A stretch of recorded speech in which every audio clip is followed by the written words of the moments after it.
What makes you the candidate to elect up there? Well, hey, Ken, thanks for having me this morning. I'm glad to be on the show. First, let me say, before we get into the politics and the election stuff, Sure. that I know that I definitely feel like I can speak for everybody in North Louisiana. You were talking earlier about the awful events in Lafayette last week. Sure. Our thoughts and prayers are definitely with the people in Lafayette following that evil act last Thursday night. Yeah. So I just wanted to say that to the listeners in Lafayette that we're definitely thinking and praying for y'all. It was evil. It was hate, and I think it's waking a lot of people up to various things in our society. But it's a shame that people have to lose their lives. So let's get on to the politics thing. You got Jim Fannin, Bob Kostelka's on the way out. What makes you a better candidate than Jim Fannin for this seat? Okay, so about a year ago, started looking at ways to serve. As you and I were talking during the break, I've kind of committed my life to service, whether it be my local community, whether it be the country through my service in the Army, overseas, in war on terror in Afghanistan. And I just wanted to find another way to serve. And as I began to visit and travel and talk to people, this is just another place that they thought that I could have an impact. Mm-hmm. And as we've continued to get out and visit and meet with the voters, that's exactly what they're saying is that, we're ready for the next generation. We're ready for real leadership.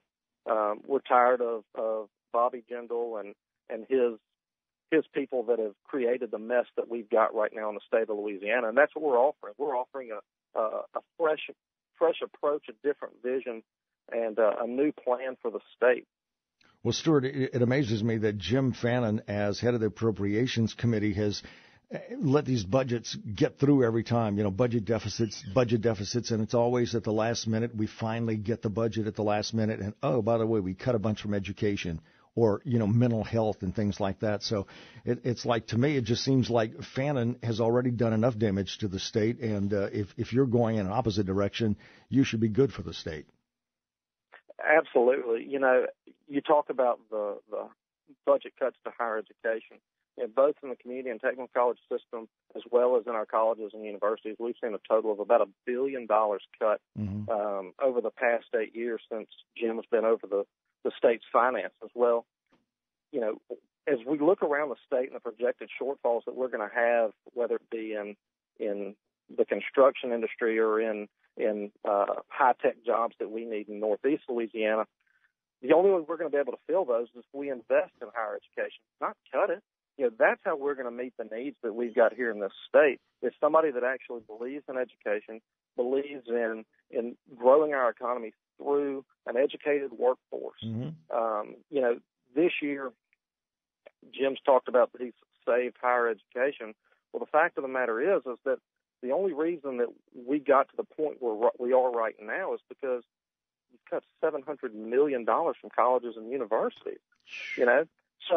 So for him to talk about saving higher education after this session is kind of like the captain of the Titanic claiming he saved some lives because he paddled a lifeboat.